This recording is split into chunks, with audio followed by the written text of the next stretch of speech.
अभी मैं प्लान कर रहा हूँ, पहले मुझे पढ़ाना है, मुझे पढ़ाना है। आज बहुत बातें हो गई, पढ़ते हैं। इम्यून सिस्टम डिसऑर्डर्स में आज हम पढ़ रहे हैं इम्यून डेफिशिएंसी डिजीजेस। तो दोस्तों, जो ये इम्यून डेफिशिएंसी डिजीजेस होती हैं, ये दो तरह की हो सकती हैं। वैसे तो यहाँ मॉड्यूल में लिखा हुआ है, लेकिन मैं आपको लिख लिख के पढ़ा देता हूँ। एक होती है प्राइमरी और एक होती है सेकेंडरी।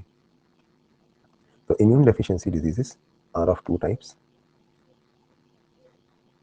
एक होती है प्राइमरी इम्यून डेफिशिएंसी डिजीजेस और एक होती है सेकेंडरी। जो प्राइमरी इम्यून डेफिशिएंसी डिजीज होती हैं, ये कंजेनाइटल होती हैं। कंजेनाइटल मतलब present since birth.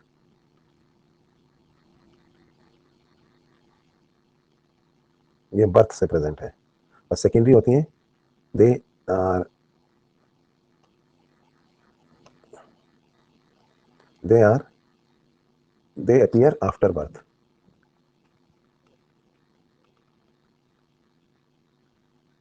Due to external factors. अब प्रेजेंट सेंस बर्थ जो होती हैं, इनको अगर अपन देखें तो ये हो सकती हैं जेनेटिक। ठीक है, मोस्टली ये कैसी होती हैं? जेनेटिक होती हैं। इनका मेन बेसिस क्या होता है? जेनेटिक। जबकि ये जो आफ्टर एक्सटर्नल फैक्टर्स की वजह से होती हैं, ये हो सकती हैं due to malnutrition, they may be due to infection. ये बातें समझ में आ रही हैं? कुपोषण की वजह से इम्यून डेफिशिएंसी हो सकती है, या एक्वायर्ड हो सकती है। एक्वायर्ड मतलब इन्फेक्शन वगैरह हो गया हो। यही बातें यहाँ लिखी हैं, अभी मैं पढ़ाता हूँ, इसको पहले बता देता हूँ। सो दे एग्जिस्ट फ्रॉम बर्थ, है ना। दोनों के एग्जांपल दूंगा, जबकि माल न्यूट्रिशन वाली जो है इन्फेक्शन, मेटाबॉलिक मैलिग्नेंसी, है ना। तो इनके जो रीजन है वो अलग अलग हो सकते हैं। मैलिग्नेंसी समझते हैं आप? कैंसर जो बाद में हुआ है किसी रीजन की वजह से। मेटाबॉलिक भी हो सकता है। तो इनके रीजन अलग अलग हैं। इन्फेक्शन हो गया, माल न्यूट्रिशन हो गया, बाहर से लिया गया केमिकल या ड्रग भी इसका रीजन हो सकता है। कई दवाइयां जो है ना, वो आपकी इम्यून सिस्टम को डैमेज कर देती हैं। तो ये प्राइमरी और सेकेंडरी है। तो पहले हम जरा प्राइमरी का एग्जांपल लेते हैं। प्राइमरी का एग्जांपल है जैसे सीवियर कंबाइंड इम्यून डेफिशिएंसी। पढ़ाऊंगा मैं इसको। कंबाइंड क्यों बोला? क्योंकि इसके अंदर दोनों तरह की इम्यून डेफिशिएंसी है। दोनों तरह से मेरा मतलब था इनेट और एक्वायर्ड। इनेट एक्वायर्ड नहीं भी तो आपने, मैंने एक्वायर्ड में जो दोनों टाइप थे ना, इनेट तो फिर भी होती है, एक्वायर्ड नहीं होती है। एक्वायर्ड में कौन से दो थे? सेल मीडिएटेड और एंटीबॉडी मीडिएटेड, है ना। CMI एंड AMI डेफिशिएंसी, मतलब इसके अंदर दोनों ही तरह की डेफिशिएंसी है। और इसमें क्या होता है सेकेंडरी में? एड्स इसका एग्जांपल है, जैसे एक्वायर्ड इम्यून डेफिशिएंसी सिंड्रोम या एड्स। तो चलो इन दोनों को पढ़ेंगे। पहले हम SCID पढ़ लेते हैं, बाद में एड्स पढ़ लेंगे। ठीक है, तो let us start with SCID। या आखिर SCID क्यों होती है?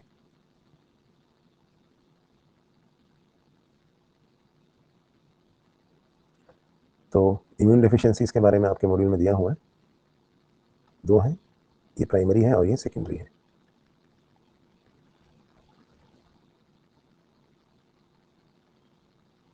जीन म्यूटेशन हुआ, इस एंजाइम की डेफिशिएंसी हुई, TNB साइट का, लिम्फोसाइट का। चलो मैं लिख के बता देता हूँ।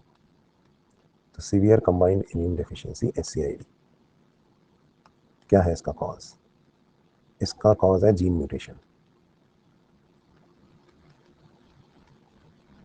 In the gene responsible for synthesis of enzyme adenosine deaminase।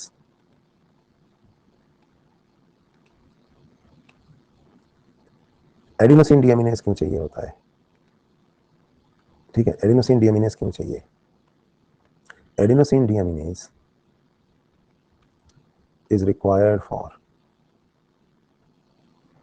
maturation of T cells and B cells। तो इसकी वजह से होगा क्या consequence? Failure of maturation of T and B cell. अगर T और B सेल मैचुरेट नहीं हुए तो हमारी दोनों ही इम्यूनिटीज डेफिशिएंसी कह लो, या absence of cell mediated immunity and antibody mediated immunity, दोनों ही तरह की जो इम्यूनिटी है वो खत्म हो जाएगी। बात समझ में आई? अब इसको ट्रीट कैसे कर सकते हैं आप? ट्रीटमेंट लिए आपको जीन थेरेपी देना पड़ेगा। जीन थेरेपी आपको जेनेटिक इंजीनियरिंग में पढ़ाई जाएगी, जहाँ पर हम डीएनए के अंदर, पेशेंट के डीएनए के अंदर वो जीन डालेंगे जो एडिनोसिन डीएमिनेज को बनाता है, क्योंकि वो जीन खराब हो गया है, म्यूटेट हो गया, खराब हो गया। अब बताओ कब काम करेगा? अगर एम्ब्रियोनिक स्टेज में हमने वो जीन डाल दिया तो ठीक है।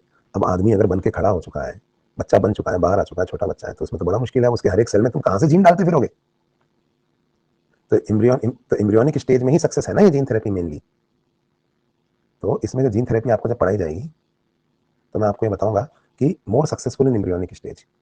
एक्चुअली जब मैं आपको एप्लीकेशन ऑफ बायोटेक पढ़ाऊंगा ना, तब बताऊंगा इसके बारे में कि एडल्ट में भी कैसे हम कर सकते हैं ये। अगर जीन थेरेपी एडल्ट में भी करी जाती है, जैसे हम क्या करते हैं कि कुछ लिम्फोसाइट ले लेते हैं उसके ब्लड में से, उन लिम्फोसाइटों के अंदर हम ये जीन डाल देते हैं, फिर उनको वापस इसके अंदर घुसा देते हैं।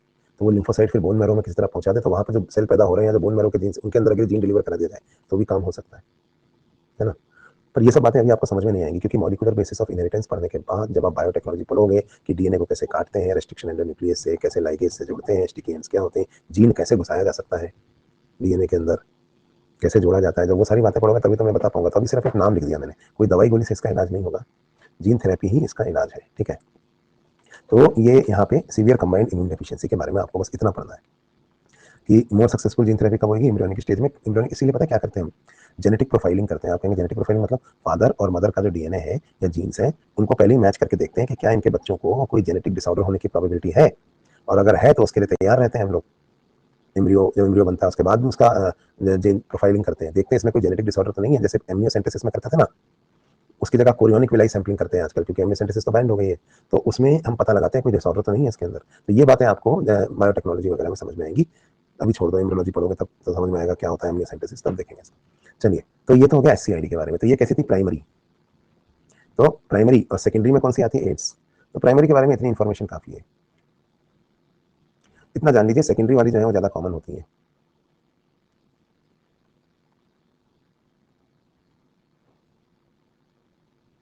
होंगी ना, क्योंकि तो बाहर से फैल रही है ना।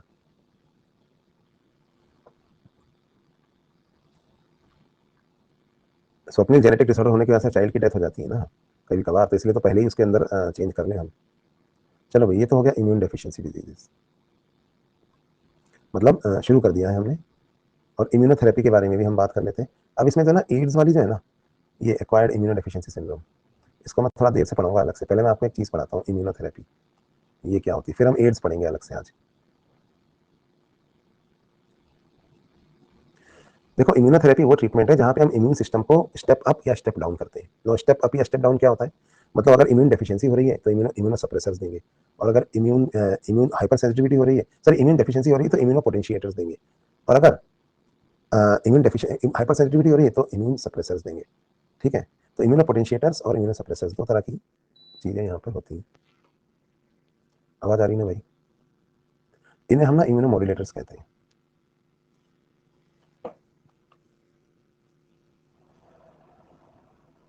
अगर आपको नहीं समझ में आ रहा है तो मैं लिख के पढ़ा देता हूँ। चलिए, इम्यूनोथेरेपी, जब हमको इम्यून सिस्टम को ठीक करना है, इसमें जो चीज़ें हम देते हैं वो चीज़ें कहलाती हैं इम्यूनो मॉड्यूलेटर्स। जैसे रेगुलेटर होता है ना पंखे का, इम्यूनो मॉड्यूलेशन कर रहे हैं हम। रेगुलेटर होता है ना पंखे का, कभी स्पीड बढ़ा दी कभी घटा दी। तो इम्यूनो मॉड्यूलेटर्स दो तरीके के होते हैं, देखिए। एक होते हैं इम्यूनो पोटेंशिएटर्स, और दूसरे होते हैं immuno suppressors.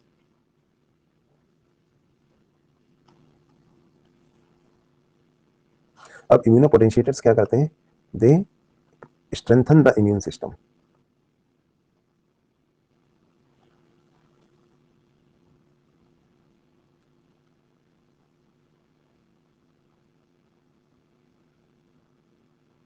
by increasing the immune response and inflammation. मतलब इम्यून रिस्पॉन्स को इंक्रीज करते हैं। कैसे इंक्रीज करेंगे? एग्जांपल्स देता हूं मैं आपको। जैसे आपने सुना था इंटरल्यूकिन्स, साइटोकाइंस, ठीक है, इंटरफेरॉन, कॉम्प्लीमेंट सिस्टम, ये सब चीजें ना इम्यून रिस्पॉन्स को बढ़ाती हैं। और बताओ, विटामिन सी, च्यवनप्राश, ये जो भी चीजें आपके इम्यून सिस्टम को इंप्रूव कर रही हैं या एम्पलीफाई कर रही हैं, है ना, ये सब इम्यूनोपोटेंशिएटर्स हैं। इनके अलावा ये तो एक्टिवली करें, पैसिवली जैसे हम एंटी सीरम देते हैं ना, जिनके अंदर पहले से बनी बनाई एंटीबॉडीज होती हैं, तो ये एक्टिव और पैसिव इम्यूनिटी को इंक्रीज करने का तरीका है। They are known as immunopotentiators. Use क्या है इनका? They are used to increase the immune response, increase immunity and fight against infections। जबकि इम्यूनोसप्रेसर्स जो होती हैं, they weaken the immune response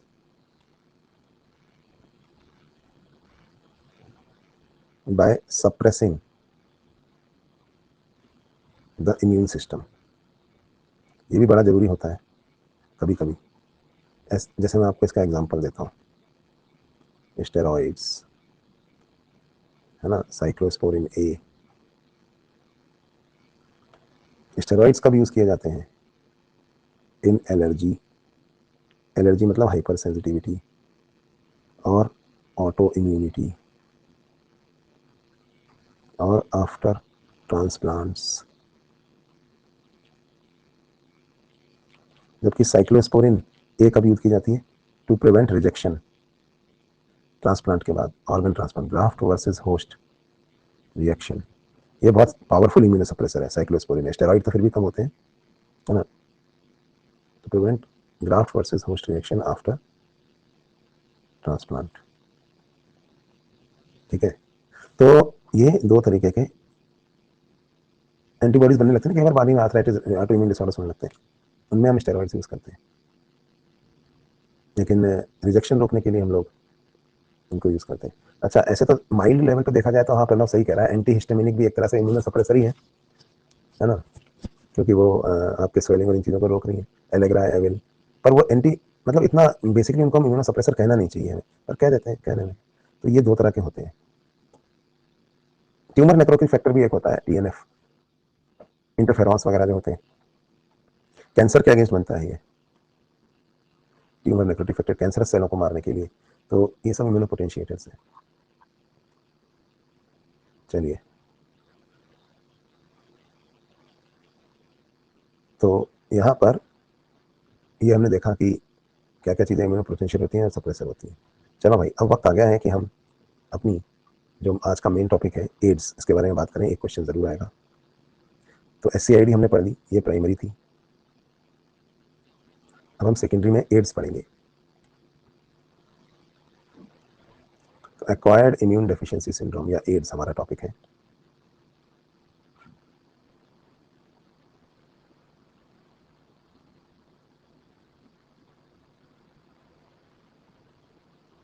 तो इसका पैथोजन कौन है? पैथोजन है HIV। लेकिन HIV कोई एक तरीके का नहीं होता है, ये दो तरीके के होते हैं, HIV-1, HIV-2। हम मेनली किस पे फोकस करेंगे? ज़्यादा कॉमन वाले पे, यानी HIV-1 पे। तो मैं रेफरेंस के लिए कुछ बातें यहाँ पर अपलोड कर रहा हूँ, हालांकि हम लिख लिख के ही पढ़ेंगे।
चलिए पढ़ते हैं। तो एड्स का मतलब क्या है? कुछ बातें तो यहाँ से अंडरलाइन करनी है, उनको लिखने की जरूरत नहीं है। आपको पता है, नहीं पता हो तो लिख लेना, आप अंडरलाइन कर देता हूँ। एड्स का मतलब है एक्वायर्ड इम्यून डेफिशिएंसी सिंड्रोम। ठीक है, इसका मतलब ये ऐसा एक डेफिशिएंसी है इम्यून सिस्टम की जो इंडिविजुअल अपने लाइफ टाइम में एक्वायर कर सकता है। इसका मतलब ये कोई कंजेनाइटल डिजीज नहीं है। सिंड्रोम क्यों बोला हमने? क्योंकि ग्रुप ऑफ डिसऑर्डर्स होते हैं, इसमें एक से ज्यादा डिसऑर्डर्स हो जाते हैं, इसलिए हमने बोला एक्वायर्ड इम्यून डेफिशिएंसी सिंड्रोम। ठीक है, फर्स्ट केस कब रिपोर्ट हुआ था? फर्स्ट केस रिपोर्ट हुआ था 1981 में। ठीक है, जस्ट अ सेकेंड।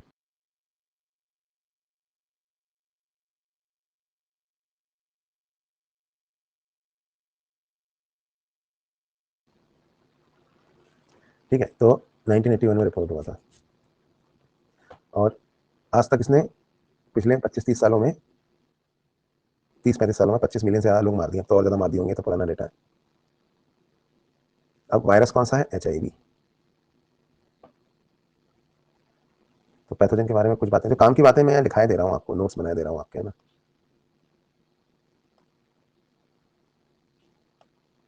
पहली बात, ये ना रिट्रो वायरस ग्रुप का है। अब रिट्रो वायरस क्या होता है मैं बताऊंगा आपको, और RNA वायरस है, सिंगल स्ट्रैंडेड। ठीक है, दूसरी बात, होता क्या है इसके अंदर, पैथोलॉजी क्या होती है लिखा देता हूँ, फिर समझाऊंगा।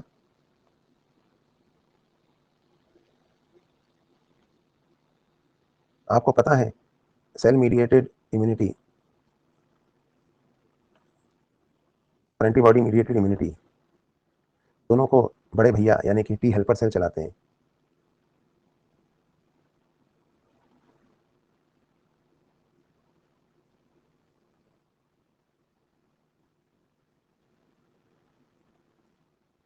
ये क्या करता है, हमारे टी हेल्पर सेलों को बहुत ज्यादा संख्या में मारता है।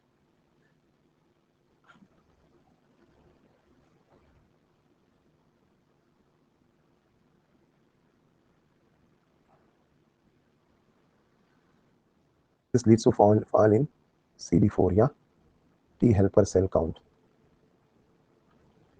और T helper cells were responsible to stimulate initiation of antibody mediated immunity and carry out cell mediated immunity. ये याद करो, ये बी सेल्स को भी स्टिमुलेट करता है और फिर cell mediated immunity carry out करता ही है। ये नहीं होगा तो किलर सेल किसी को मारेंगे भी नहीं। तो ये टी हेल्पर सेल का काउंट बुरी तरह से गिर जाता है। CD4 सेल्स कहते हैं इनको, क्लस्टर ऑफ डिफरेंशिएशन 4 याद कीजिए। तो ये प्रॉब्लम आती है मेनली HIV के अंदर। तो ये तो हो गया कि इसकी पैथोलॉजी क्या है, मैं अंडरलाइन भी करा रहा हूँ और आपको काम की बातें दिखा भी दूंगा अलग से। इसको स्लिम डिजीज भी कहते हैं क्योंकि इसमें वेट लॉस बहुत बड़े तरीके से होता है। पहली बार इंडिया में चेन्नई में केस रिप्रेजेंट हुआ था। पहला होमोसेक्सुअल मेल्स में अमेरिका में 1981 में डिटेक्ट हुआ था। और इसके वेरियस नेम्स आपको बताता हूँ। आलियास उर्फ, कहते हैं ना कई अपराधी के बहुत सारे नाम होते हैं, तो इसके भी बहुत सारे नाम है। देखिए, पहले इसका नाम रखा गया HCLV3, human cell leukaemia virus. फिर रखा HTLV3, पता है क्यों? क्योंकि ऑन्कोजेनिक वायरस है। ऑन्कोजेनिक वायरस वो होते हैं जो कैंसर भी कॉज कर सकते हैं। फिर इसका नाम रखा गया ह्यूमन टी लिम्फोट्रोपिक वायरस, क्योंकि टी लिम्फोसाइट्स पे हमला करता था। फिर इसकी वजह से पता है क्या होता था, हमारे लिम्फ नोड सूज के फूल जाते थे। तो इसका तीसरा नाम हमने रखा लिम्फेडिनोपैथी वायरस। जैसे एक ही अपराधी में पता नहीं कितनी धाराएं लगा रखी हैं अपन ने। किलर भी है ये, ड्रग एडिक्ट भी है ये, स्मगलर भी है, हत्या, अपहरण, फिरौती, सारे अपराध किए ना इसने, बहुत सारे अपराध किए हैं, सारी धाराएं लगी हुई हैं इस पे। फिर इसके बाद हमने तब देखा कि तो बहुत कुछ कर रहा है और मेनली इम्यून डेफिशिएंसी कर रहा है। तो HIV1 most common in India, ये अपने ज़्यादा कॉमन है। दूसरा HIV2 भी होता है जो वेस्ट अफ्रीका में ज़्यादा कॉमन है। तो अपन इसको किस नाम से बुलाएंगे? हम इसको HIV के नाम से बुलाएंगे। ये नाम आपको मेनली याद रखना है। अब आओ इसका स्ट्रक्चर पढ़ते हैं। इसका स्ट्रक्चर मैं आपको पढ़ाऊंगा और इसकी बहुत सारी फोटो भी दिखाऊंगा आपको। तो पहले मैं आपको इसके स्ट्रक्चर की फोटो दिखाता हूँ। कोर में क्या क्या है वो भी बताऊंगा, सब बना के मतलब लिख लेंगे अपन, पहले बता रहा हूँ। और इसमें 2 प्रोटीन कोट होती हैं।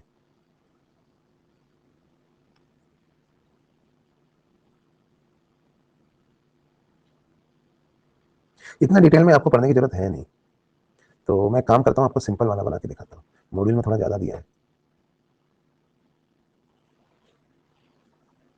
देखो, इसके और भी फोटो दिखाता हूँ आपको। ये इसने अभी इंस्टाग्राम पे अपलोड करी थी ना फोटो, ये तो आधार वाली फोटो है इसकी। ये इसने ब्यूटी प्लस करके डाली थी फोटो, वो वाली है देखो। तो मैं आपको इसकी दोनों फोटो दिखाता हूँ और बताता हूँ कि ये कैसा होता है। इसमें एक तो सबसे अंदर देखो, इस वायरस को अपन बनाते हैं, इसका स्ट्रक्चर बनाते हैं।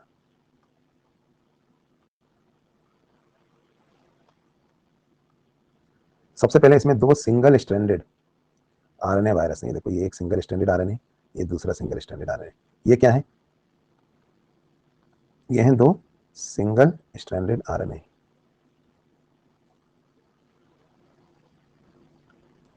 इसके अलावा यहाँ अंदर एक एंजाइम भी है इसके पास, जिस एंजाइम का नाम है रिवर्स ट्रांसक्रिप्टेज।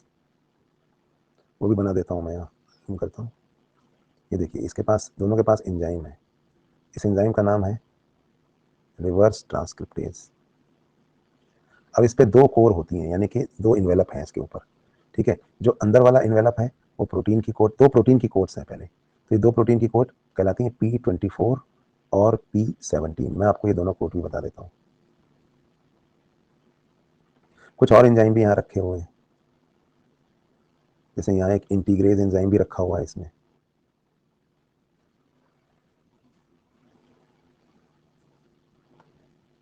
पर अब इस पे पहले प्रोटीन की कोट बनाते हैं। ये देखो, ये पहली कोट है इसकी, ठीक है। एक प्रोटीन कोट हो गई। इसके बाद दूसरी प्रोटीन कोट यहाँ पर एक और है।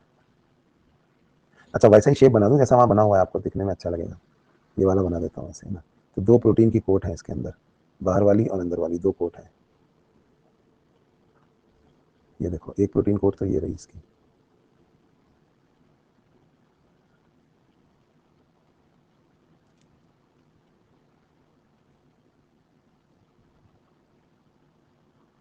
और दूसरी प्रोटीन कोट ये है बाहर।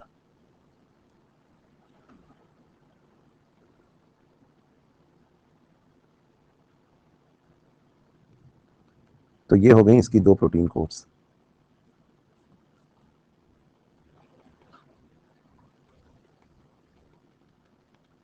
ठीक है।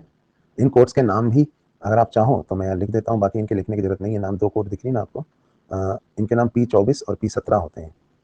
ये देखिए यहाँ बता देता हूँ, ये P24 है और ये P17 है।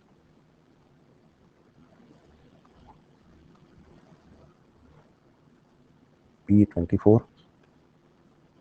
P17, ठीक है। लेकिन मेन चीज क्या है, इसके बाद का इन्वेलप, उसको देखिए। इसके बाद इसके ऊपर एक इन्वेलप है यहाँ, ये दिख रहा है आपको? इस इन्वेलप को देखते हैं अपन। ये लिपिड मेम्ब्रेन का बना हुआ इन्वेलप है, लाइपोप्रोटीन्स का।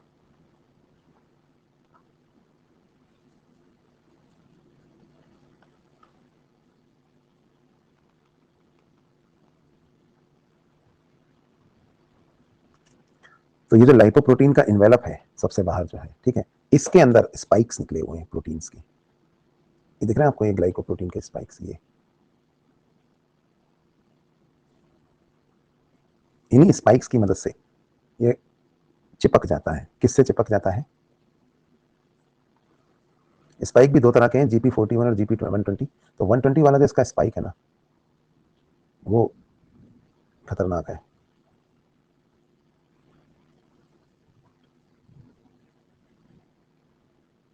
बना देता हूं, देखो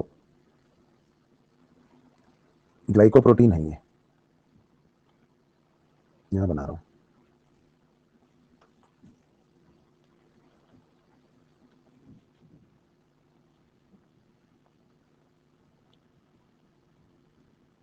ये तो है इसका GP41, पर इसके ऊपर, GP41 के ऊपर जो दूसरा लगा हुआ है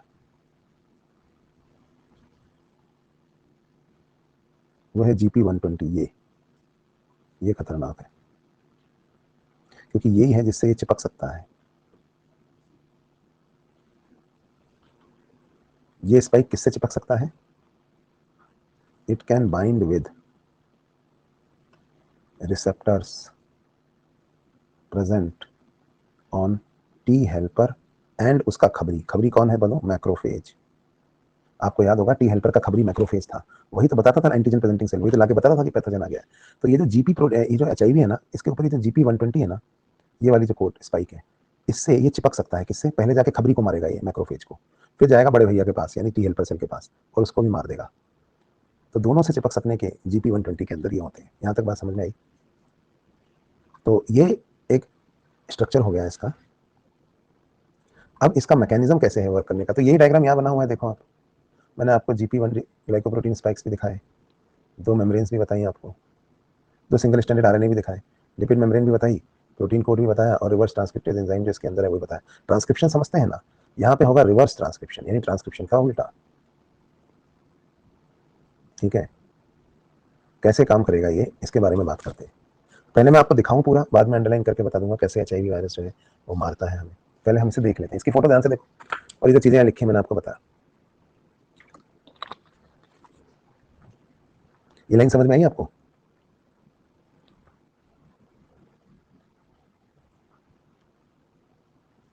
इसका कॉम्प्लीमेंट्री सीक्वेंस, अपोजिट सीक्वेंस होगा तो ही तो चिपक सकेगा ना ये जाके। चलो, तो इसमें और भी एक प्रोटीन है, मैंने यहाँ बनाया नहीं, बना देता हूँ। इंटीग्रेज है, एक प्रोटीन और है इसके पास यहाँ, प्रोटीएज। तो आओ इसकी शक्ल, इसका मैकेनिज्म, पहले मैं आपको मैकेनिज्म पढ़ाता हूँ, उसके बाद फिर मैं आपको दिखाऊंगा।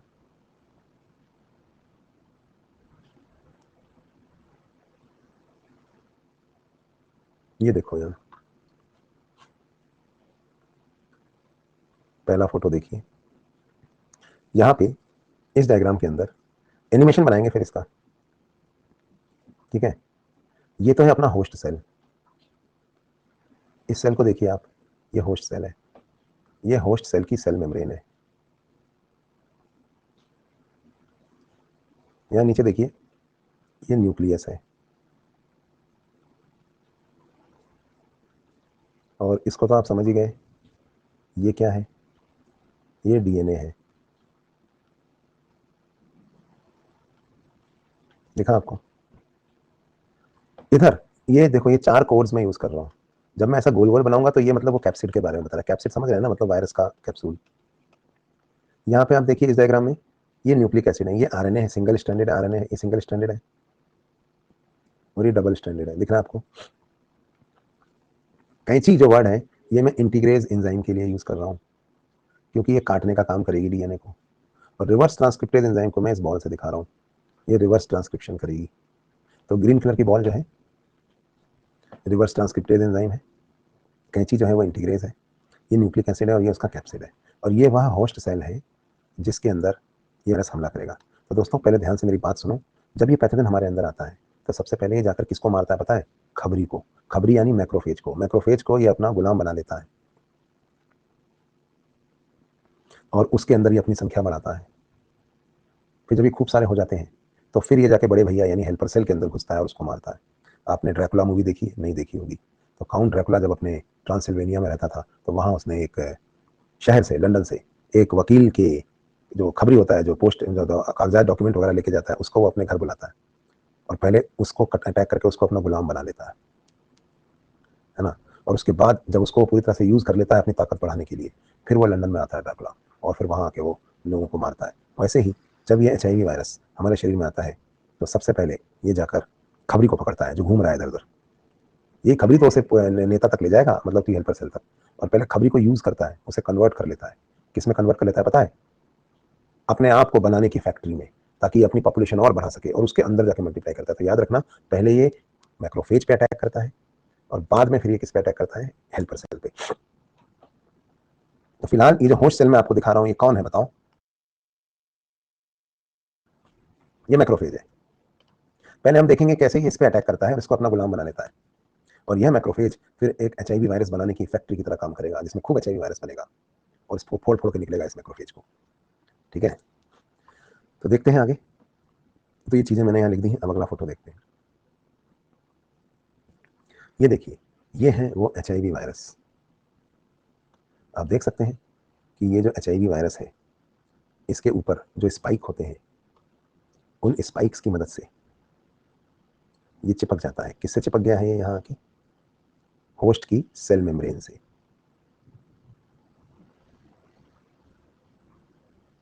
चिपक गया। अब इसके बाद देखिए क्या होता है।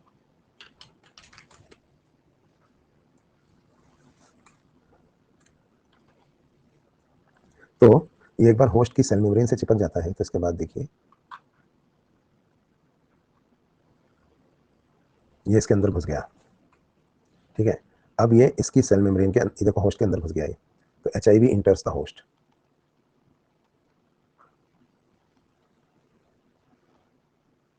तो ये होस्ट सेल के अंदर घुस गया है।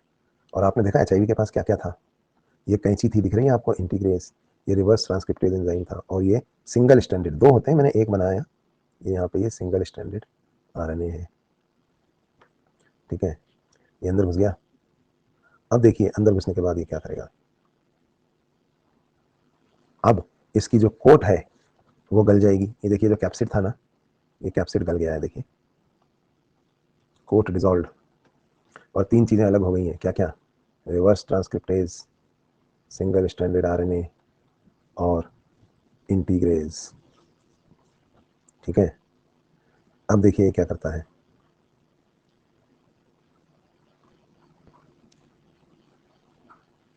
अब रिवर्स ट्रांसक्रिप्शन होगा। रिवर्स ट्रांसक्रिप्शन मतलब होता है RNA से बनेगा DNA। देखिए कैसे बनेगा।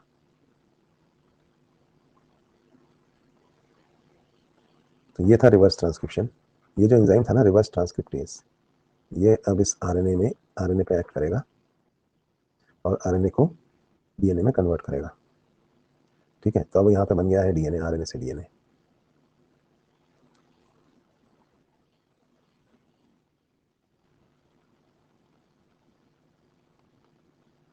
ठीक है, अब ये RNA से DNA बन गया। तो ये था रिवर्स ट्रांसक्रिप्शन। अब देखिए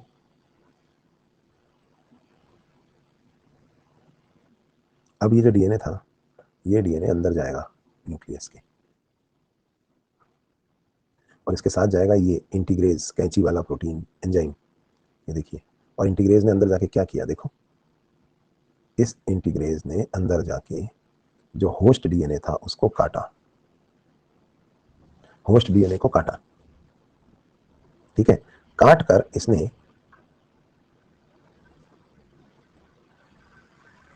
ये देखो होस्ट DNA को काटा, काट के अलग कर दिया। और इसके बाद फिर इसने लाइगेज, ये देखो जोड़ दिया इसको। तो ये क्या हुआ, integration of viral DNA made by reverse transcription into host DNA। तो होस्ट के DNA में इसने ये वायरल DNA जोड़ दिया, ठीक है। अब जब ये वायरल DNA होस्ट DNA में जुड़ गया तो इसके बाद देखिए अब इसने बनाया नॉर्मल ट्रांसक्रिप्शन। अब हो रहा है नॉर्मल ट्रांसक्रिप्शन। ये जो हाइब्रिड DNA हो गया है ना, चेंज्ड होस्ट DNA। आपको पता है ना ट्रांसक्रिप्शन ट्रांसलेशन क्या होता है, पढ़ा है कि नहीं पढ़ा है आपने अभी ये, कि से मैसेंजर RNA बनेगा यहाँ पर। चेंज होस्ट DNA ने मैसेंजर RNA बनाया, पर ये दोस्तों वो मैसेंजर RNA नहीं है जो नॉर्मली बनता था। ये गलत सूचना लेकर आ रहा है बाहर, गलत इंफॉर्मेशन। क्यों? क्योंकि इसकी इंफॉर्मेशन, ये DNA करप्ट हो गया है। कलेक्टर को हैक कर लिया अपन ने, जो देश का जिले का कलेक्टर था उसका माइंड हैक कर लिया और उससे गलत ऑर्डर्स इशू करवा दिए, है ना। तो गलत ऑर्डर इशू करवा दिया। तो ये मैसेंजर RNA वो RNA नहीं है। और कलेक्टर का ऑर्डर कौन मानता है, जैसे दरोगा या पुलिस वाले। अब कलेक्टर ने तो कहा नहीं था, लेकिन कलेक्टर का ब्रेन वॉश कर, कलेक्टर में मिलावट कर दी कलेक्टर के दिमाग में, और उससे कहा गोली चलाने का ऑर्डर, गोली चलाओ। तो दरोगा ने गोली चला दी, लोग मर गए, है ना। तो वैसे ही दरोगा कौन है, राइबोसोम, जो इस ऑर्डर को फॉलो करेगा और प्रोटीन बनाएगा, है ना। तो ये देखा आपने यहाँ पर एक मैसेंजर RNA बना।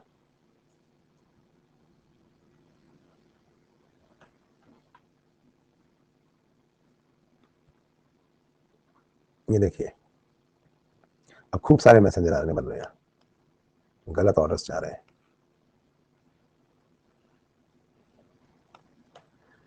तो ये कौन, ये नॉर्मल ट्रांसक्रिप्शन चल रहा है, लेकिन ऑर्डर्स जो है वो गलत चले गए हैं। भाई स्पामिंग मत करो यहाँ। अब देखिए अब वो दरोगा आया राइबोसोम, और वो इस मैसेंजर RNA में जो भी आदेश लिखा था उसकी पालना कर रहा है और प्रोटीन बना रहा है। ये देखिए कैप्सिड्स, खूब सारे मैसेंजर RNA बने, जिसको देख के इसने कैप्सिड बनाया। पहले रिवर्स ट्रांसक्रिप्टेज एंजाइम बनाया, अब कैप्सिड बना रहा है।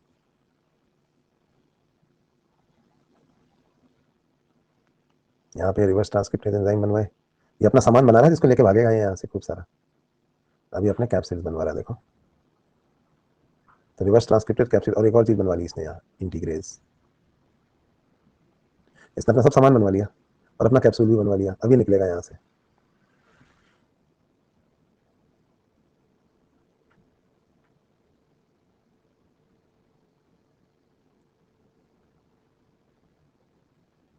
देखो अब इसने अपनी बोर्ड तैयार कर ली, पूरा कैप्सूल बना लिया, नया वायरस।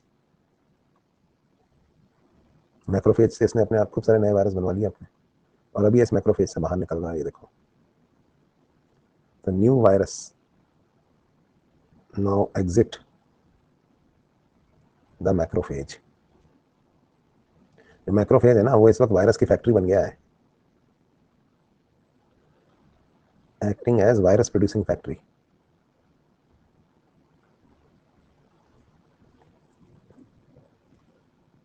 अभी यहां से निकलेगा और निकल कर ये बाहर आकर किसकी तरफ जाएगा, देखो ये निकल रहा है ना बाहर,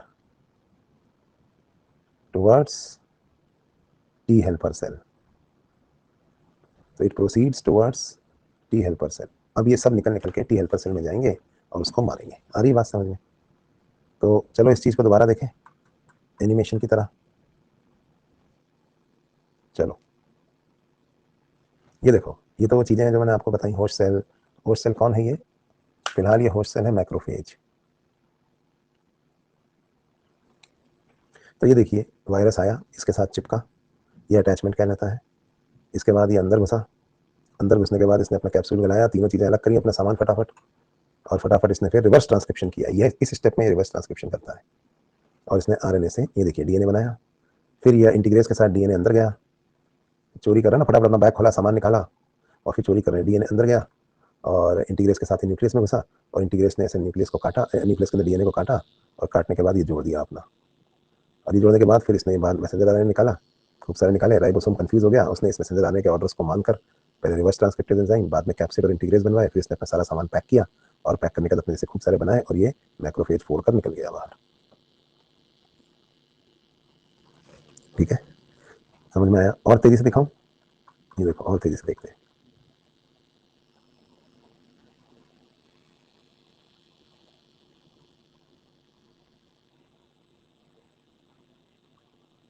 ठीक है, चलो तो ये तो हो गया किस तरह से एचआईवी वायरस एक्ट करता है। यही चीज एक ही फोटो में भी दिखा सकता था मैं, ये लो। और इसका वीडियो देखना है तो यूट्यूब पे डाल दूंगा, लेकिन मेरे ख्याल से समझ में आ गया होगा। तो ये देखो, ये रेट्रो वायरस है, ये अंदर घुसा। ये कौन सा सेल है? देखो ये सेल है मैक्रोफेज। इसने अपना रिवर्स ट्रांसक्रिप्शन करके एंजाइम बनाया, देखो इसको इसमें जोड़ा, जोड़ने के बाद खूब सारा अपना मटेरियल बनाया और मैक्रोफेज से बाहर निकल गया।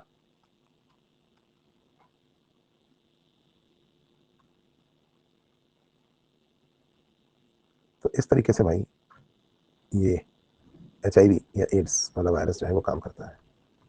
चलो तो हमने पढ़ लिया है, अब हम इसकी थ्योरी देखते हैं।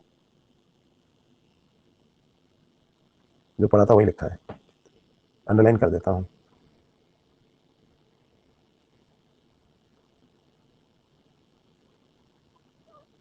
सही बात है, I deserve a lot of subscription, लेकिन बच्चे सब्सक्राइब ही नहीं करते। लोग, कोई नाच रहा है, कोई पाकिस्तान से अपना परिवार छोड़ के भारत में आ गया है, इन सब के वीडियो को करोड़ों लाखों लोग देख रहे हैं। काम की चीज पे देखना नहीं चाहता, पढ़ाने वाली चीज है ना। कोई भाग गया घर से, उसके वीडियो देख रहे हैं लोग। कह रहे हैं मैं पानी पी रहा हूँ, मैं नहा रहा हूँ, उसकी रील पोस्ट कर रहे हैं लोग, उसी को देख रहे हैं। मैं तो इतनी बढ़िया चीज पढ़ा रहा हूँ, कोई नहीं देख रहा। चलो यहाँ ध्यान दो। तो भाई after getting into the body of the person, virus enters macrophage. ठीक है, जहां पे RNA genome of the virus replicates to form viral DNA. फिर वायरल डीएनए बना लेता है, और with the help of enzyme reverse transcriptase.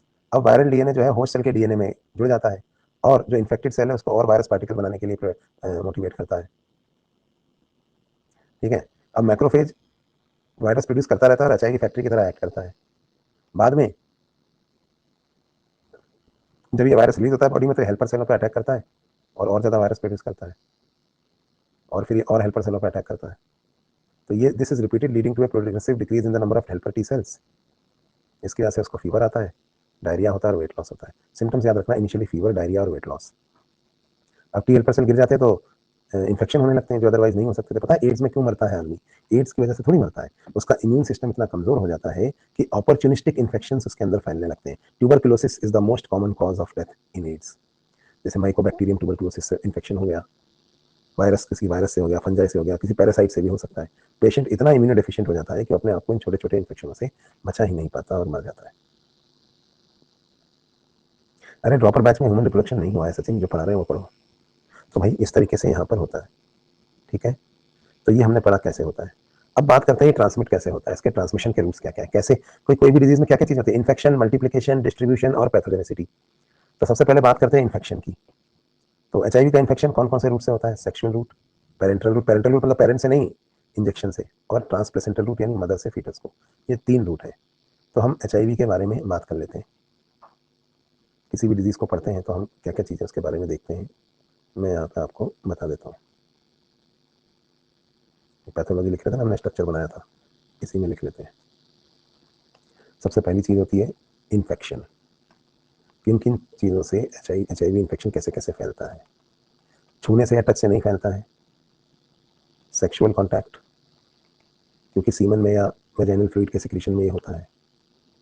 Injection, syringe, needle, ना ड्रग एडिक्ट्स में अगर आपने एक ही इंजेक्शन या सिरिंज शेयर करी है इंजेक्ट करने के लिए ड्रग्स को ब्लड के अंदर। इसके अलावा वर्टिकल ट्रांसमिशन। वर्टिकल ट्रांसमिशन कैसे होता है? माँ से बच्चे को, from maternal blood to foetus. क्योंकि ये 33% चांसेस होते हैं कि ये क्रॉस कर जाएगा प्लेसेंटा पर प्रेगनेंसी के दौरान। इनफैक्ट ऐसा भी कहते हैं कि मिल्क में भी HIV होता है। अगर माँ HIV पॉजिटिव है तो वो अपने बच्चे को दूध ना पिलाए। बाई चांस अगर बच्चा बच गया है और HIV पॉजिटिव है माँ, बच्चा नहीं है, तो दूध ना पिलाओ भाई। तो ये हो गए मदर टू फीटस यानी वर्टिकल ट्रांसमिशन, और मदर टू इन्फेक्ट यानी पेरीनेटल ट्रांसमिशन वाया कोलोस्ट्रम। इसके अलावा sexual contact, blood transfusion, needle, है ना, ये सब तो है ही। तो यही तरीके हैं इसके फैलने के।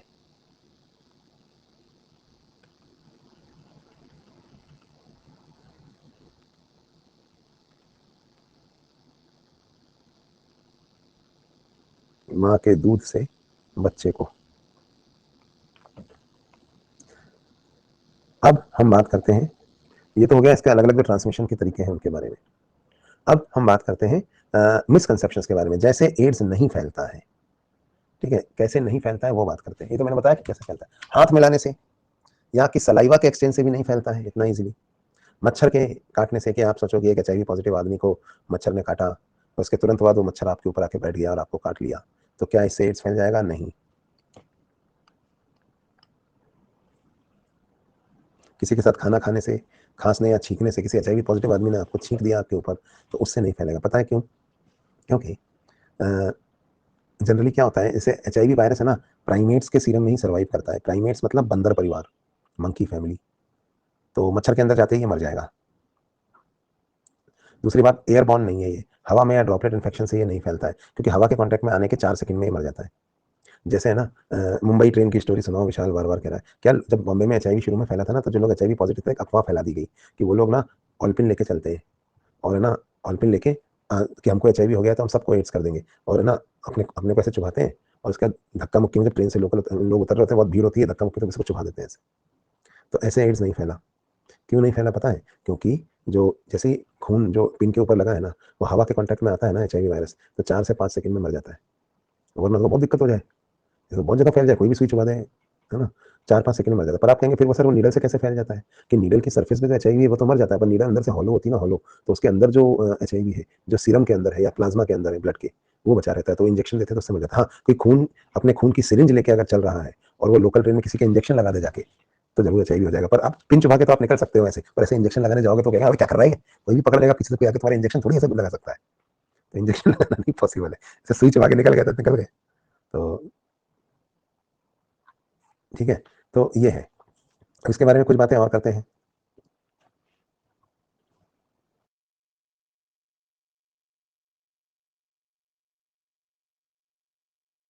इन्फेक्शन हो गया, अगली चीज है मल्टीप्लिकेशन। तो कुछ और चीज़ें, इंक्यूबेशन पीरियड और विंडो पीरियड। इंक्यूबेशन पीरियड बताया था ना मैंने आपको क्या होता है, मतलब इन्फेक्शन के बाद से लेके और पहले सिम्टम आने तक का पीरियड, ये 6 मंथ्स मिनिमम होता है और मैक्सिमम ये 10 ईयर्स तक हो सकता है। लेकिन विंडो पीरियड जब पहली बार पता चल सकता है, चलेगा नहीं कि आदमी एचआईवी पॉजिटिव है, वो कम से कम 6 वीक्स होता है और ज़्यादा से ज़्यादा 6 मंथ्स। ठीक है,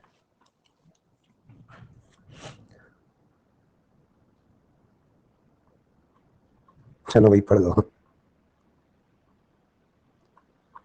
और एचआईवी वायरस जो है ये इंटरनेट से भी नहीं फैलता है, वरना लोग टेलीग्राम चैनल में वायरस डाल देते हैं, जो भी उस चैनल में सबको हो जाता, अपना लिंक दे देते हैं, इस लिंक को क्लिक करो आपको एचआईवी हो गया। तो इस तरीके से नहीं फैलता है ये। 6 वीक से 6 मंथ्स का वीडियो पीरियड विंडो पीरियड है। अच्छा, मल्टीप्लिकेशन कहाँ करता है, मैंने आपको बताया मल्टीप्लिकेशन फेज जो होता है इसका, ये चलता है पहले मैक्रोफेज में,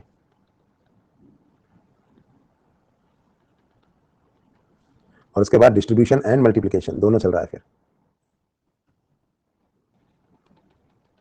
किस में चल रहा है, ये चल रहा है टी हेल्पर सेल्स। ठीक है, और टी हेल्पर सेलों को मार रहा है ये।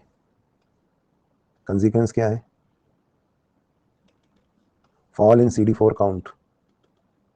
CD4 यानी टी हेल्पर काउंट।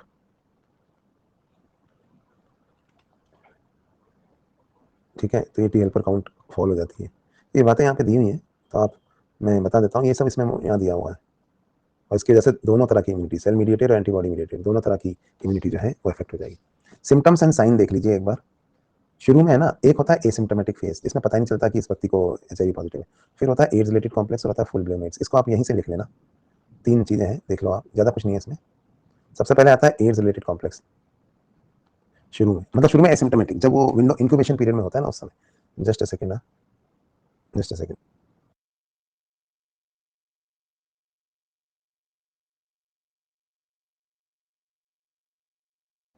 तो ये इंक्यूबेशन पीरियड के दौरान है, आदमी एचआईवी पॉजिटिव हो चुका है लेकिन अभी उसको एड्स नहीं हुई है। ठीक है, ये एसिम्टोमेटिक फेज है। फिर व्हेन इंक्यूबेशन पीरियड्स कंप्लीट, तो शुरू में ना उसको थोड़े बहुत सिम्टम्स आते हैं। क्या सिम्टम्स आते हैं शुरू शुरू में, एज रिलेटेड कॉम्प्लेक्स डेवलप होने लगता है, जैसे लिम्फ नोड में सूजन आ रही है, फीवर आ रहा है, डायरिया हो रहा है और वेट लॉस हो रहा है। ये 4 चीजें हो रही हैं, लिम्फ नोड सूज रहे हैं, फीवर आ रहा है, डायरिया हो रहा है और वेट लॉस हो रहा है। ये 4 चीजें हो रही हैं। इसके बाद फिर फुल ब्लोन एड्स हो जाता है, तो CD4 काउंट जो है वो लेस देन 200 इंटू 10⁻6 लीटर हो जाती है। नॉर्मल CD4 काउंट कितनी होती है याद नहीं रखनी है, पर पता होनी चाहिए। इसको हम फुल ब्लोन एड्स कहते हैं। अब इसमें मौत कैसे हो जाती है, पॉसिबल कॉजेज ऑफ डेथ ये लिखे हुए हैं यहाँ। अपॉर्चुनिस्टिक इन्फेक्शन होती है ना, या तो ट्यूबरकुलोसिस या निमोनिया, या कई बार स्किन कैंसर भी हो सकता है, ब्रेन में इंसेफेलाइटिस भी। तो ये सब अपॉर्चुनिस्टिक इन्फेक्शन हो जाते हैं जब इम्यूनिटी वीक हो जाती है, तो उसकी वजह से डेथ हो जाती है, अदर इन्फेक्शन से। ठीक है, तो ये हो गया इसका काम करने का तरीका। इसकी जांच कैसे करेंगे, यानी इन्वेस्टिगेशन। इन्वेस्टिगेशन के लिए एक होता है स्क्रीनिंग टेस्ट, एलिजा, जिसमें हम एचआईवी एंटीबॉडी ढूंढते हैं। अगर एचआईवी एंटीबॉडी मिल गई बॉडी में, हालांकि ये बचा नहीं पा रही है एचआईवी होने से, लेकिन हाँ, तो एचआईवी एंटीबॉडी तभी बनी होगी ना जब एचआईवी एंटीजन, अरे 6 महीने लगते हैं इसको बनने में, 6 वीक से 6 महीने। जब एचआईवी एंटीजन होगा तो उससे समझ में आ जाता है कि ये इसके अंदर एचआईवी का इन्फेक्शन हो गया। फिर कंफर्मेटरी टेस्ट जो होता है ना, पॉलीमरेज चेन रिएक्शन से करते हैं, जो आपको बायोटेक में पढ़ाया जाएगा, इसे कहा जाता है वेस्टर्न ब्लॉट।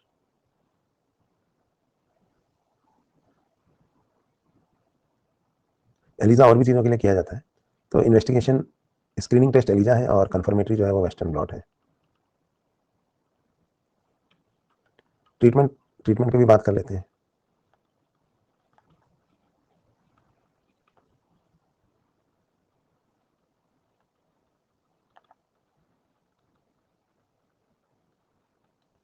ठीक है, अब ट्रीटमेंट में क्या देंगे, कुछ ट्रीटमेंट है ही नहीं।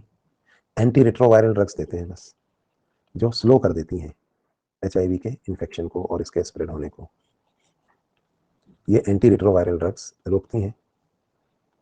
एंटी रिट्रोवायरल मेडिसिन, जाइडोविलेरिन, एजिडोथाइमिलीन, तो ये सब दी जाती हैं एचआईवी के इन्फेक्शन को रोकने के लिए, लेकिन तब तक काफ़ी देर हो चुकी होती है। पर पता है, इन एंटी रिट्रोवायरल मेडिसिन को हम ना पोस्ट एक्सपोजर प्रोफाइलैक्सिस में यूज़ करते हैं, PEP। आप कहेंगे ये क्या होता है, जैसे मान लो आप कहीं पे, हमारे साथ भी होता था कई बार, हम लोग इंटर्नशिप करते थे, एमबीबीएस कर रहे हैं, अब जितने पेशेंट आ रहे हैं हमको पता थोड़ी है कि कौन एचआईवी पॉजिटिव है नहीं है।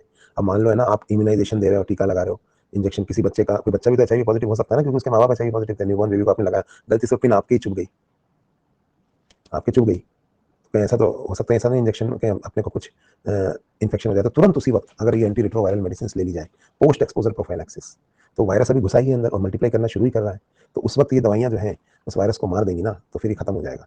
तो बिल्कुल अर्ली स्टेजेस में अगर पकड़ लिया जाए, वायरल मेडिसिन काम ही तभी करती है जब उसे बहुत अर्ली दिया जाए, नहीं तो फिर वायरल काम ही नहीं करती।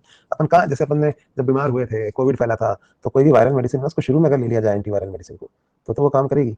फर्स्ट वीक में रेमडेसिविर ले लो तो ले लो, वरना वो भी बेकार ही है। तो इस तरीके से है ये।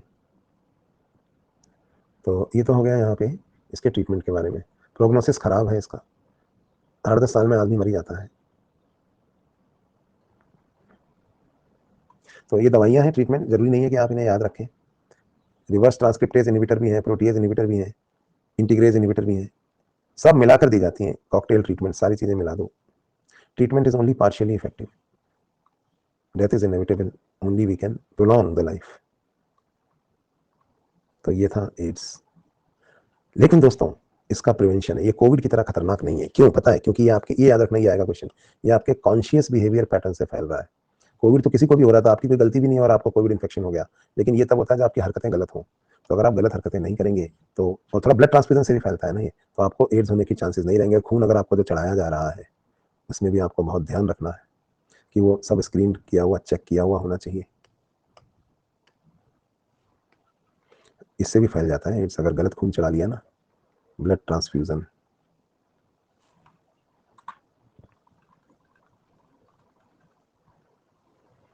तो ये हो गई एड्स के बारे में बात। डोंट डाई ऑफ इग्नोरेंस, सावधानी ही बचाव है। और ब्लड ट्रांसफ्यूजन को, ब्लड बैंक्स को सेफ बनाया जा रहा है। तो ये सब बातें आपको पता होनी चाहिए। बहुत सारी ऐसी एनजीओज हैं, एड्स कंट्रोल ऑर्गेनाइजेशन हैं, जो हेल्प करती हैं preventing the spread of HIV infection. So this completes AIDS. अब हम क्या पढ़ेंगे? अब हम पढ़ेंगे अगली चीज जो इससे ज्यादा खतरनाक है और बिना बिना इंसान की ज्यादा गलती के फैलती है, और वो है कैंसर। यह है सबसे खतरनाक। कोई मुझे बताएगा कैंसर को कैंसर क्यों कहते हैं? अच्छा, मैं एक काम करता हूँ, पल्स पोलियो बताना था, देखो टाइम हो गया है, तो कैंसर हम अगली बार पढ़ेंगे। आज मैं आपको एक बात बताता हूँ। वैक्सीनेशन पढ़ाया था ना मैंने आपको, आपने देखा होगा पल्स पोलियो एक ही तारीख को मनाया जाता है। देखा नहीं देखा आपने? एक ही डेट को पल्स पोलियो मनाया जाता है पूरे देश में। क्यों? अगर अलग अलग डेट को मनाएंगे तो कितना अच्छा होगा। हमारे एक ही डेट को पल्स पोलियो मनाने में तो बहुत प्रॉब्लम है। क्या प्रॉब्लम है? अरे भाई, वही डॉक्टर, नर्स, जो नर्सिंग स्टाफ है उसको आप अलग अलग जगह यूज कर सकते हैं, पहले इस मोहल्ले में फिर उस मोहल्ले में। आप एक ही दिन अगर पूरे देश में पल्स पोलियो करोगे तो बहुत प्रॉब्लम हो जाएगी। क्या प्रॉब्लम हो जाएगी? स्टाफ कम पड़ जाएगा। तो फिर भी हम एक ही डेट को पल्स पोलियो क्यों मनाते हैं? मेरे ख्याल से आप सवाल तो समझ गए हैं। अब मैं आपको इसका जवाब बताऊंगा। ठीक है, चलिए बात करते हैं इसके जवाब पे। पहले तो आपको पता होना चाहिए पोलियो फैलता कैसे है। पोलियो एक वायरस है, वायरल डिजीज है, जो फीको ओरल रूट से फैलती है। अब फीको ओरल रूट से फैलने का मतलब समझे आप? गंदे बच्चों में फैलती है। Very good. गंदे बच्चे जिनकी हाइजीनिकल प्रैक्टिसेस खराब होती हैं, जो साफ सफाई नहीं रखते, नदी में या नाली में पॉटी करने जाते हैं, थोड़ी देर बाद वहीं मैदान में खेलते हुए जब उसी नाली में बॉल गिर जाती है तो उठा लेते हैं और नाखून चबा लेते हैं। याद आया आपको? तो वो फीको ओरल रूट है, उससे पोलियो फैलता है। ठीक है, तो आप सुनिए, पल्स पोलियो एक ही दिन की, पल्स पोलियो में जो ओरल पोलियो वैक्सीन है वो यूज करते हैं हम। इंजेक्टेबल से ज्यादा अच्छी ओरल पोलियो वैक्सीन क्यों मानी जाती है? क्योंकि ओरल पोलियो वैक्सीन आपको हर्ड इम्यूनिटी देती है। आप कहेंगे हर्ड इम्यूनिटी क्या होती है? तो सुनिए, पोलियो वायरस जब एक बार फीको ओरल रूट से इन्फेक्ट करता है तो इन्फेक्शन के बाद वायरस एलिमेंट्री कैनाल में आ जाता है,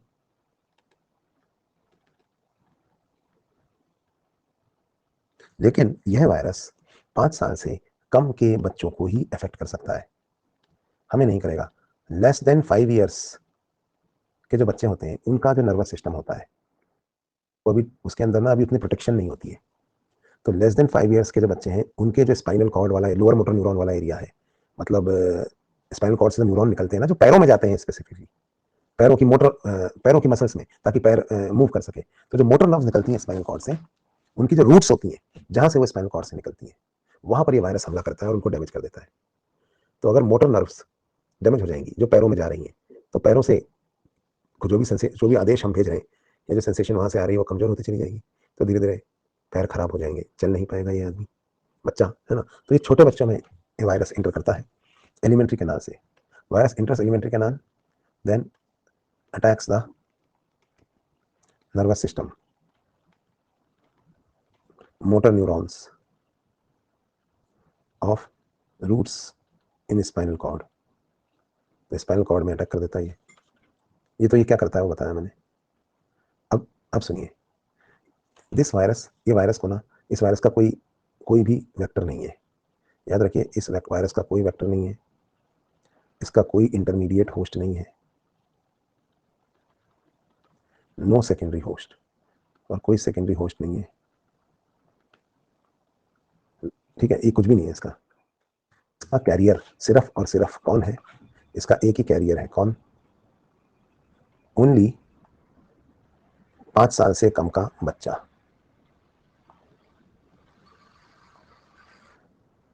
ये सिर्फ यहीं सरवाइव कर सकता है और कहीं सरवाइव नहीं कर सकता। It can only survive here. गंदी नाली में या पॉटी में पड़ा हुआ, इन्वायरमेंट में पड़ा हुआ HIV वायरस 2-3 दिन में मर जाएगा, इससे ज्यादा वो जिंदा नहीं रह सकता। ये XDLT क्या करे, जो कह रहा हूं सुनो, ठीक है? 3-4 दिन में मर जाएगा, इससे जिंदा नहीं रह सकता। HIV नहीं, पोलियो वायरस यहाँ पे पड़ा हुआ है, वो मर जाएगा, है ना। अब सुनिए, मैं समझाता हूँ। सपोज जैसे मान लो है ना, हमारे किसी स्टेट में टेररिज्म का प्रॉब्लम है। मान लीजिए हमारा कोई स्टेट है जहाँ बहुत आतंकवाद है। अब प्रॉब्लम क्या है पता है? आर्मी आतंकवादियों को क्यों नहीं मार पाती? इसलिए नहीं मार पाती कि आतंकवादी सड़कों पे थोड़ी घूम रहे हैं सारे, कुछ घरों में वो पनाह ले लेते हैं। वो लोकल जो लोग हैं वहाँ के, उनको डरा धमका के उनके घरों में छुप के रहते हैं। तो सड़क पे हो तो आर्मी गोली मार दे इनको, लेकिन ये कहाँ छुपे हुए हैं बताओ? इनको घरों में पनाह मिली हुई है, होस्ट। अब हम क्या करते हैं, एक मोहल्ले के घर चेक करते हैं तो ये दूसरे मोहल्ले के घरों में छुप जाते हैं, दूसरे मोहल्ले के घर चेक करते हैं तो ये तीसरे मोहल्ले के घर में चले जाते हैं, तीसरे मोहल्ले का घर चेक करते हैं तो ये वापस पहले मोहल्ले में आ जाते हैं। तो एक बात सोचो, अगर मैं एक साथ उस पूरे स्टेट के सभी मोहल्लों के घरों को एक साथ चेक करूं और जिस चेक करके उन सब पे ताला लगा दूं ताकि वो अंदर नहीं घुस सके, तो जब मैं चेक कर रहा हूं उन घरों को तो वो उस घर को छोड़ के भाग गए। फिर मैंने उस घर पे ताला लगा दिया कि अब तुम इस घर में नहीं घुस सकते। ठीक है, ये मैंने उनके घर पे ताला लगा दिया। और एक साथ अगर मैंने पूरे, और मैं ताला लगाया जा रहा हूँ, लगा जा रहा हूँ, जब मैं एक साथ अगर पूरे स्टेट के सभी घरों पे ताला लगा दूंगा तो क्या होगा मेरे को बताओ? ये सारे आतंकवादी कहाँ होंगे? ये सड़कों पे होंगे, क्योंकि घरों में घुसने की जगह नहीं है। अब घरों में घुसने की जगह नहीं, घर बंद है और ताले लगे रहेंगे अगले 7 दिन तक। तो अगले 7 दिन तक ये सारे आतंकवादी सड़कों पे होंगे। अब इन्हें खदेड़ खदेड़ के मार दो आप, नहीं तो ये खुद भूखे मर जाएंगे, क्योंकि इनको खाना नहीं मिलेगा, खाने के लिए इनको घर के अंदर घुसना पड़ता था। 7 दिन में भूखे मर जाएंगे। समझ में आई बात नहीं आई? अब मैं आपको समझाता हूँ क्यों पल्स पोलियो पूरे देश में एक साथ मनाते हैं। सोचो, एक मोहल्ला है, एक घर है छोटा सा, एक घर है, उसमें 2 गंदे बच्चे हैं जो फीको ओरल रूट से एक दूसरे को इन्फेक्ट कर सकते हैं। अगर मैंने एक बच्चे को आज वैक्सीन दी, ओरल पोलियो वैक्सीन, सुनते जाइए, दूसरे को नहीं दी, तो जिसको मैंने ओरल पोलियो वैक्सीन आज दी है, उस बच्चे के अंदर एंटीपोलियो एंटीबॉडी बनेगी और उसका लेवल बढ़ेगा। ये लेवल हमेशा बढ़ा हुआ नहीं रहता, थोड़े दिन में डाउन हो जाता है। तो इस बच्चे के अंदर एंटीपोलियो एंटीबॉडी का लेवल बढ़ेगा ना, तो इसका वायरस तो मर जाएगा, पर क्योंकि ये एक दूसरे को फीको ओरल रूट से इन्फेक्ट करते रहते हैं, तो दूसरे बच्चे में वो वायरस जिंदा रहेगा। बाद में फिर जब इस बच्चे के अंदर एंटीबॉडी का लेवल नीचे आ गया, उसके बाद मैंने इस बच्चे को वो ओरल पोलियो की वैक्सीन दी, तो वायरस इसमें तो मर जाएगा, पर वो वायरस वापस इसमें आ जाएगा, तो वो अपने घर बदलता रहेगा। तो मुझे ना इन दोनों बच्चों को एक साथ एक ही दिन पोलियो की वैक्सीन देनी पड़ेगी, ताकि दोनों बच्चों के अंदर पोलियो एंटीबॉडी का लेवल एक साथ बढ़े। लेकिन जब वो एक साथ बढ़ेगा तो क्या होगा बताइए? ये दोनों बच्चे तो वायरस से मुक्त हो जाएंगे, फ्री हो जाएंगे, लेकिन पड़ोस वाले घर में जो गंदे बच्चे थे, जिनके साथ ये शाम को खेलने जाया करते थे, उन्होंने आज वैक्सीन नहीं ली है, 5 साल से कम के गंदे बच्चे। तो क्या प्रॉब्लम होगा पता है आपको? ये वायरस फ्री हो गए, पर इनमें वायरस है। थोड़े दिन में जब इनको ड्रॉप पिलाएंगे तो ये फ्री हो जाएंगे, तब तक वायरस इनमें वापस आ चुका होगा। तो हमको इस मोहल्ले के सभी बच्चों को एक साथ एक ही दिन ड्रॉप पिलानी होगी। लेकिन प्रॉब्लम क्या है, ये गंदी नाली है जो इस मोहल्ले से होकर दूसरे मोहल्ले में जाती है। अगर हमने सिर्फ एक मोहल्ले के बच्चों को ड्रॉप पिलाई तो वो उस मोहल्ले के 5 साल से कम के बच्चे तो वायरस से फ्री हो जाएंगे, लेकिन गंदी नाली से जो वायरस इन बच्चों में है, वहां से वो वायरस जब इनको ड्रॉप अगले दिन पिलाएंगे, अगले वीक पिलाएंगे, तो उनसे वो वायरस वापस इधर आ जाएगा। नहीं आ रही बात समझ में? तो पूरे शहर के बच्चों को एक साथ ड्रॉप पिलाएं, लेकिन ट्रेनें चल रही हैं, बसें चल रही हैं, लोग एक शहर से दूसरे शहर जा रहे हैं। तो आपने कोटा में आज ड्रॉप पिलाई, जयपुर में आप 3 दिन बाद पिला रहे हो, तो क्या होगा बताओ? जो जयपुर घूमने गए थे वो वापस कोटा आए, फिर गड़बड़ हो जाएगी। तो क्यों ना पूरे प्रदेश के, क्यों ना पूरे देश के 5 साल से कम के बच्चे एक साथ एक ही दिन पोलियो की 2 बूंद ड्रॉप्स लें, तो हिंदुस्तान के सारे 5 साल से कम के जो बच्चे हैं, अगर उनको आप एक साथ एक ही दिन पोलियो की ड्रॉप पिलाओगे, तो सबके अंदर एक साथ एंटी पोलियो एंटीबॉडी का लेवल बढ़ेगा और 5 साल से कम के सारे इंसानी बच्चे अगले 5-10 दिनों के लिए पोलियो वायरस से फ्री हो जाएंगे। तो एक के शरीर में भी पोलियो वायरस नहीं बचेगा। लेकिन पोलियो वायरस कहां होगा? नालियों में, गंदगी में, बाहर एनवायरमेंट में, नालियों में और गंदगी में पला हुआ पोलियो वायरस अगले 5-7 दिन में अपने आप मर जाएगा। और क्योंकि आपने लॉक लगा दिया है, 5 साल से कम के सारे बच्चों को एक साथ, अमीर का बच्चा, गरीब का बच्चा, सब कल पोलियो की ड्रॉप पिलाने सेंटर पे जरूर लेके जाएं, 2 बूंद जिंदगी के। क्यों कह रहा है अमिताभ बच्चन आके और सब लोग आके कि आप अमीर का बच्चा हो, गरीब का बच्चा हो, चाहे आपके बच्चे को पोलियो हो सकता हो, चाहे नहीं हो सकता हो, कल पूरे देश में एक साथ पोलियो ड्रॉप पिलाई जाएंगी। रेलवे, अगर आप ट्रेन में हो तो रेलवे स्टेशन पे, बस स्टैंड पे, हर जगह ये ड्रॉप पिलाई जाएगी, क्योंकि हम चाहते हैं हमारे देश का हर बच्चा, हर 5 साल से कम का बच्चा एक साथ एक ही दिन ड्रॉप पिए, ताकि पोलियो के वायरस को छुपने के लिए एक होस्ट ना मिले। और अगले जब ड्रॉप पिएंगे सारे बच्चे एक साथ, तो अगले 8-10 दिनों तक उनके अंदर पोलियो वैक्सीन का लेवल बढ़ा हुआ, पोलियो एंटीबॉडी का लेवल बढ़ा हुआ रहेगा, तो इनके अंदर का पोलियो वायरस तो मर जाएगा। और बाहर जो एनवायरमेंट में पोलियो वायरस है, क्योंकि उसके पास कोई वेक्टर नहीं है, कोई होस्ट नहीं है, कोई दूसरा जानवर नहीं है छुपने के लिए, तो वो अपने आप अगले 5-7 दिनों में मर जाएगा और इंसानियत हमेशा के लिए पोलियो से मुक्त हो जाएगी। लेकिन we have done it with smallpox, और हम पोलियो के पीछे पड़े। कहते हैं ना, पोलियो को जड़ से मिटा देना है, पोलियो को खत्म कर देना है, पोलियो को मिटा देंगे। कभी सुना आपने कहते हैं मलेरिया को मिटा देंगे? नहीं, क्योंकि डेंगू को मिटा देंगे, क्योंकि उनके वेक्टर हैं यार, उनके होस्ट है, मच्छर है, चमगादड़ है, इतनी बीमारियां हैं। पोलियो के पीछे क्यों पड़े हम? क्योंकि पोलियो का कोई दूसरा होस्ट या वेक्टर नहीं है। हम पोलियो को हटा सकते हैं, क्योंकि इंसान के बच्चों को सिखाया जा सकता है, उन्हें ये बताया जा सकता है कि प्लीज आप ड्रॉप पीजिए। चमगादड़ों को थोड़ी पकड़ पकड़ के आप ड्रॉप पिला दोगे, मच्छर को थोड़ी पिला दोगे, लेकिन इंसान को तो सिखा सकते हो ना। तो किसी दिन तो हमारे देश के इंसान इतने सिविलाइज्ड होंगे कि अपने सब बच्चों को एक साथ एक ही दिन ड्रॉप पिलाएंगे। जिस दिन हम बार बार करते हैं, बार बार पल्स पोलियो क्यों मनाते हैं? हर बार फेल हो जाते हैं, कुछ बच्चे छूट जाते हैं, कभी तो सक्सेस होंगे। कभी तो ऐसा दिन आएगा जब सब बच्चे एक साथ ड्रॉप पिएंगे, तो सबके अंदर पोलियो की जो एंटी पोलियो एंटीबॉडी का लेवल है वो बढ़ेगा, और बढ़ने के बाद गायब। अरे पल्स पोलियो जिस दिन खत्म होता है ना, बची हुई वैक्सीन नालियों में बहा देते हैं। बताओ क्यों? मैं बताता हूं क्यों। क्योंकि सपोज क्यों oral polio vaccine injectable polio vaccine से बेहतर है। आपने इतना चिल्लाया कि पोलियो की वैक्सीन कल पिलाने जरूर लाएंगे, लेकिन बहुत से लोग नहीं लाए अपने बच्चों को। खासतौर पर कौन से बच्चे अपने नहीं लाए अपने बच्चों को वैक्सीन पिलाने? पता है? अनएजुकेटेड, झुग्गी झोपड़ी में रहने वाले, गंदी स्लम्स, जहां पढ़ने वाले माँ बाप को होश ही नहीं है कि बच्चे को ड्रॉप पिलानी है, वो लोग नहीं आए ड्रॉप पिलाने। अब मान लीजिए आपने पोलियो बूथ बाहर, उस झुग्गी झोपड़ी के बाहर, उस गंदे एरिया के बाहर आपने एक पोलियो बूथ लगाया है, और वहां पे रहते हैं 100 गंदे बच्चे, 100 गंदे बच्चे, जिनके पेरेंट्स 5 साल से कम के, लेस देन 5 ईयर्स के, ध्यान से सुनते जाओ, लेस देन 5 ईयर्स के 100 गंदे बच्चे हैं यहाँ पे। बराबर है ना? है कि नहीं? आप ओरल पोलियो वैक्सीन क्यों बेटर है इंजेक्टेबल से, वो बताता हूँ। तो पता क्या करेंगे अपन? अब अपने बहुत बोला आओ ड्रॉप पिलाना, लेकिन फिर भी इसमें से ना 50 ही आए। सिर्फ 50 गंदे बच्चे ऐसे थे जो ड्रॉप पीने आए, और पता है 50 गंदे बच्चे नहीं आए, डिड नॉट कम। बात समझ में आ रही है? तो 50 गंदे बच्चे हैं वो नहीं आए। अब जो 50 गंदे बच्चे नहीं आए, मैं इसको रिपोर्ट कर देता हूँ आदित्य को जल्दी से। अब आप आगे की बात सुनिए। तो 50 गंदे बच्चे जो हैं वो नहीं आए। अब आप कहेंगे सर जी, अगर आपने इंजेक्टेबल पोलियो वैक्सीन दी होती तो ये 50 बच्चे, 50 गंदे बच्चे जो आके ड्रॉप पी गए, ये तो बच जाएंगे। पर ये जो 50 गंदे नहीं आए, इनका क्या होगा? तो सुनो, ये जो ड्रॉप पी के गए हैं ना, ये एलिमेंट्री कैनाल में जाएगी ना ड्रॉप, ये इम्यूनाइज हो गए ना, तो इनको तो इम्यूनाइजेशन मिल गया। अब ये गंदे बच्चे, इनकी alimentary canal, oral polio vaccine क्यों बेटर है इंजेक्टेबल से? ये इनके एलिमेंट्री कैनाल में गई पोलियो वैक्सीन, फिर ये जाके उसी गंदी नाली में पॉटी करेंगे, ये गंदे बच्चे जो टीका लगवा के आए हैं, तो इनकी पॉटी के साथ वो ओरल पोलियो वैक्सीन नाली में बह जाएगी। फिर ये दूसरे गंदे बच्चे जो एक तो आए नहीं वहां पे ड्रॉप पीने, ऊपर से यहाँ खेल रहे हैं, जब इनकी बॉल पानी में गिरेगी और ये उस बॉल को उठाएंगे और फिर नाखून चबाएंगे, तो ऑटोमेटिकली इनको पोलियो वैक्सीन की डोज मिल जाएगी। जो बच्चा जितना ज्यादा गंदा है, उसे पोलियो वैक्सीन की डोज उतनी ही ज्यादा मिलेगी, फिर चाहे वो ड्रॉप लेने आया हो चाहे नहीं लेने आया हो। और जो बच्चा जितना ज्यादा गंदा बच्चा है, उसको पोलियो होने की प्रोबेबिलिटी उतनी ही ज्यादा है, तो उसको हमने उतनी ही ज्यादा खुराक पोलियो वैक्सीन की दे दी, जबकि वो पीने भी नहीं आया था। इसलिए हम ओरल पोलियो वैक्सीन को ज्यादा अच्छा मानते हैं, और ओरल पोलियो वैक्सीन से हर्ड इम्यूनिटी डेवलप होती है। जिसने पिया उसका भी भला, जिसने नहीं पिया उसका भी भला, सबका भला कर देंगे और पोलियो को मिटा देंगे। क्या आप लोगों को समझ में आ रहा है? जो नहीं आए उनको भी पोलियो की ड्रॉप पिला देंगे हम, क्योंकि ये गंदे बच्चे जब वापस जाएंगे और उनको फीको ओरल रूप जो ड्रॉप पी के गए हैं, फिर जब ये उन बच्चों, उन गंदे बच्चों को जो ड्रॉप पीने नहीं आए थे, उन गंदे बच्चों को फीको ओरल रूप से इन्फेक्ट करेंगे, तो उनको भी पोलियो की वैक्सीन मिल जाएगी। यानी जिस रास्ते से पोलियो फैल रहा था, उसी रास्ते से हमने उसकी दवा फैला दी। तो ऑब्वियस बात है, जिसको पोलियो होने का रिस्क ज्यादा है, उसको वैक्सीन भी ज्यादा मिलेगी। आपको समझ में आया पल्स पोलियो एक ही दिन क्यों मनाया जाता है? बेवकूफ मास्टर आपको ये बातें नहीं बताएंगे, सरकार भी नहीं बताएगी, ये आपको एक अच्छा टीचर ही बता सकता है कि क्यों पल्स पोलियो एक ही दिन, एक ही वक्त पे पूरे देश में मनाया जाता है। So these are the reasons. अगर आपको समझ में आया तो पोल में ट्रू बोलना, और नहीं समझ में आया तो फॉल्स। 0.56% बच्चों को नहीं समझ में आया कि पल्स पोलियो एक ही दिन क्यों मनाया जाता है। 0.54, ये वही गंदे बच्चे हैं जो ड्रॉप नहीं पीते। याद रखना, तुमको भी ड्रॉप पिला दी गई थी, तुमने सोचा तुमने नहीं पी, तुमने पी थी। चलो भाई, तो मेरे ख्याल से आज हम लोग ओवर टाइम में चले गए, जोश जोश में, समय का ध्यान ही नहीं रहा, 2 घंटा और 5 मिनट हो चुके हैं। तो आज का सेशन अब क्लोज किया जाए। डाउट्स कल ले लेंगे, फिर कल कैंसर पढ़ेंगे।